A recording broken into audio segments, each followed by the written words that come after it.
Magandang umaga ng araw ng Martes, September 19, 2023. Update po muli sa lagay ng panahon.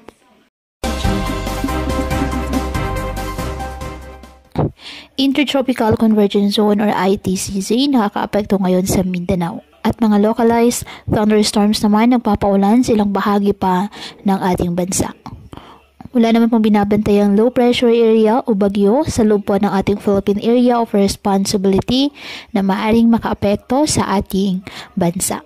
Wala rin pong nakataas na gale warning sa namang baybayin ng ating karagatan, kung kaya malayang makapamalaot ang ating mga kababayang mangingisda at may maliliit na sasakyang pandagat. Ngayong araw, dahil po sa epekto ng Intertropical Convergence Zone or ITCZ, ang Mindanao ay makakaasa po ng mga maulap na kalangitan na may kalat-kalat na pag-ulan at thunderstorms. Habang sa nalalabing bahagi po ng ating bansa, kasama na ang Metro Manila, generally fair weather condition, ngunit may chance pa rin po ng mga kalat-kalat na pag-ulan na dulot po ng localized thunderstorms, lalo na po yan sa dakong hapon at gabi. Kaya pinapayuhan ng ating mga kababayan na may maingat at maging alerto po sa mga posibleng pagbaha at pagguho ng lupa at ugaliin na magdala palagi ng payong o kahit anumang panangga sa ulan sa tuwing lalabas ng ating mga tahanan. At yan po muna ang update sa lagay ng panahon ngayong araw. Muli patuloy po tayo na mag-ingat at palaging tandaan, God loves you.